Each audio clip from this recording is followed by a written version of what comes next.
सोचो अगर एग्जाम में क्वेश्चन देखते ही आपको पता ही ना चले कि कौन सा फॉर्मूला अप्लाई करना है तो कितना बुरा होगा। उसी एम के साथ हमने ये सीरीज स्टार्ट की है जहां हम कुछ ही मिनट्स में पूरे चैप्टर का क्रक्स आपके दिमाग में फिट कर देते हैं। Welcome back to nerdy side, जहां हम बोर्ड्स का रिवीजन प्रैक्टिकल और कॉन्सेप्ट बेस्ड बनाते हैं। आज हम इस चैप्टर को माइंड मैप के थ्रू कंप्लीटली रिवाइज करेंगे, हर फॉर्मूला कवर करते हुए बिना एक भी स्किप किए। ओके, चलो शुरू करते हैं। तो भाई ये जो चैप्टर है ना, इनवर्स ट्रिग्नोमेट्रिक फंक्शंस, इसका पूरा खेल बस 3 चीजों के आसपास घूमता है। एक्सप्रेशंस को सिंप्लीफाई करना, इक्वेशंस को सॉल्व करना और सबसे इंपॉर्टेंट प्रिंसिपल वैल्यूज फाइंड करना। बेसिकली हम ये सीखेंगे कि ट्रिग्नोमेट्रिक फंक्शंस के उल्टा यानी इनवर्स के साथ डील कैसे किया जाता है। अब बात करते हैं इसकी बोर्ड एग्जाम्स में वैल्यू की। देखो, सीबीएसई बोर्ड्स में इस चैप्टर से आमतौर पर 4 से 5 मार्क्स का क्वेश्चन पक्का आता है। और सवाल किस टाइप के होते हैं? मोस्टली या तो प्रूव दैट वाले या फिर एप्लीकेशन बेस्ड, जहां आपको सही सिचुएशन में सही फॉर्मूला लगाना होता है।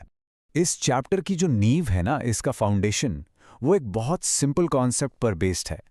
किसी भी फंक्शन का इनवर्स तभी एग्जिस्ट कर सकता है जब वो 1-1 और ऑन टू हो। 1-1 का सीधा सा मतलब है हर इनपुट के लिए एक यूनिक आउटपुट, बिल्कुल वैसे जैसे क्लास में हर स्टूडेंट का एक यूनिक रोल नंबर होता है। लेकिन हम जानते हैं कि साइन, कॉस जैसे फंक्शंस तो पीरियोडिक होते हैं, मतलब मैनी वन, तो उनका इन्वर्स निकालने के लिए हम उनके डोमेन और रेंज को काटकर छोटा कर देते हैं, यानी रिस्ट्रिक्ट कर देते हैं। भाई ये टेबल तो इस चैप्टर की जान है, इसको घोल के पी जाओ। देखो, हर इनवर्स फंक्शन का एक फिक्स डोमेन और रेंज है। For example, sign inverse x का डोमेन है -1 से 1 और इसकी रेंज, जिससे हम कहते हैं प्रिंसिपल वैल्यू ब्रांच, वो है -π/2 से π/2, दोनों इंक्लूडेड। वैसे ही कॉस इनवर्स एक्स का डोमेन तो सेम है, पर उसकी रेंज 0 से पाई तक है। ये 6 वैल्यूज, खासकर इनकी रेंजेस, आपको बिल्कुल बाय हार्ट होनी चाहिए। यही प्रिंसिपल वैल्यू निकालने का बेस है। अब इन ग्राफ्स को देखो, ये आपको बिल्कुल क्रिस्टल क्लियर कर देंगे कि हम रेंज को रिस्ट्रिक्ट करते ही क्यों हैं। अगर आप साइन एक्स का पूरा ग्राफ देखो तो वो एक रिपीटिंग वेव है, लेकिन जब हम उससे सिर्फ -π/2 से π/2 के बीच में देखते हैं तभी वो 1-1 फंक्शन बनता है, और तभी उसका इनवर्स यानी साइन इनवर्स एक्स निकालना पॉसिबल होता है। इसीलिए ये प्रिंसिपल वैल्यू ब्रांच का कॉन्सेप्ट इतना इंपॉर्टेंट है। चलो अब अपने हथियारों के बॉक्स को खोलते हैं। ये कुछ फंडामेंटल प्रॉपर्टीज हैं जो सिंप्लीफिकेशन प्रॉब्लम्स को सॉल्व करने के लिए आपके बेसिक टूल्स हैं। इनके बिना आगे बढ़ना बहुत मुश्किल है। ये पहला सेट देखो, sine of sine inverse x हमेशा एक्स होता है, लेकिन एक शर्त है, ये तभी होगा जब एक्स की वैल्यू -1 और 1 के बीच में हो। और इसका उल्टा, sine inverse of sine x को आप एक्स तभी लिख सकते हो जब angle x principal value branch यानी -π/2 से π/2 के अंदर हो। ये कंडीशंस भूल गए तो समझो नंबर गए हाथ से। अब देखते हैं कि नेगेटिव इनपुट्स को कैसे हैंडल करना है।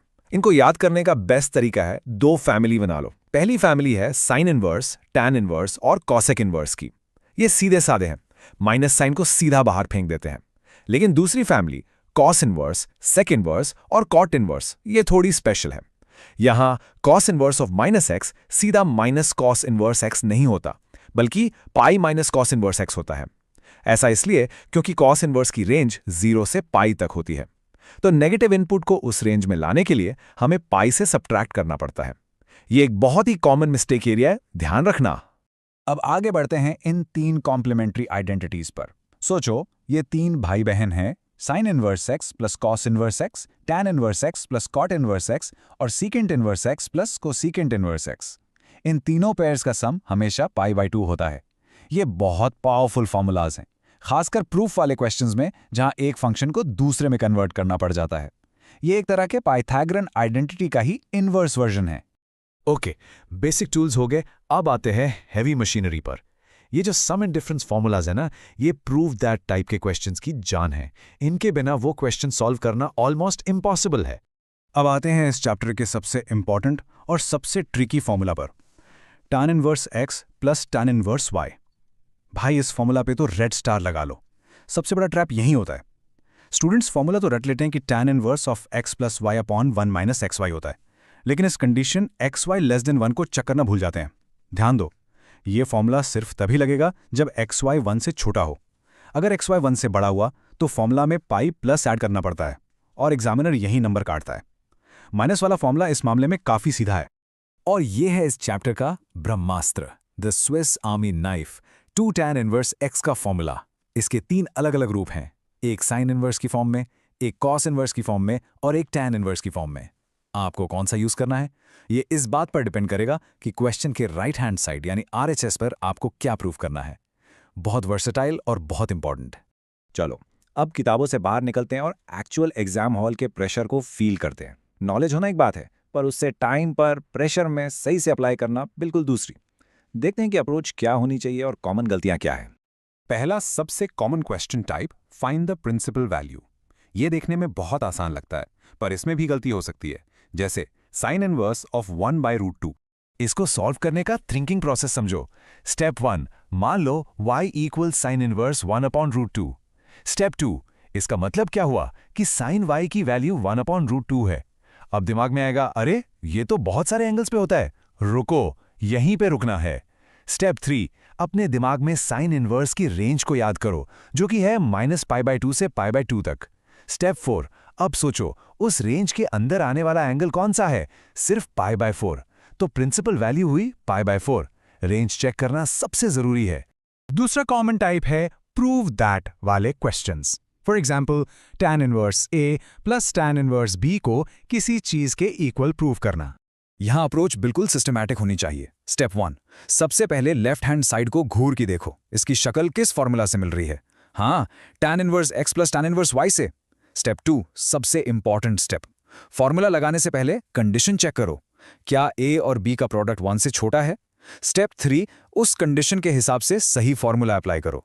स्टेप 4, बस एक्सप्रेशन को सिंप्लीफाई करके आरएचएस के बराबर ले आओ। वो कंडीशन चेक करना मत भूलना, बस। चलो फटाफट से कॉमन मिस्टेक्स की लिस्ट बना लेते हैं जिससे आपको बचना है। पहला, tan inverse x plus tan inverse y में xy लेस देन 1 की कंडीशन को इग्नोर कर देना। दूसरा, cos इनवर्स माइनस x को गलती से माइनस cos इनवर्स x लिख देना, जबकि वो pi minus cos inverse x होता है। तीसरा, प्रिंसिपल वैल्यू निकालते वक्त रेंज के बाहर का आंसर लिख देना। और चौथा, एग्जाम के प्रेशर में सिली कैलकुलेशन मिस्टेक्स करना। इनसे बच गए तो नंबर पक्के हैं। तो चलिए इस पूरे चैप्टर को एक फाइनल स्ट्रैटेजी में रैप अप करते हैं। एग्जाम में क्वेश्चन देखते ही आपका एक्शन प्लान क्या होना चाहिए। तो फाइनल एग्जाम स्ट्रैटेजी क्या है? पूरे चैप्टर का क्रक्स इन 3 स्टेप्स में है। यह है आपका 3 step Mantra for success. Step 1, question का स्ट्रक्चर पहचानो, क्या प्रिंसिपल वैल्यू निकालनी है या कोई सम फॉर्मूला लग रहा है। स्टेप 2, उस स्ट्रक्चर के अकॉर्डिंग सही फॉर्मूला चूज करो।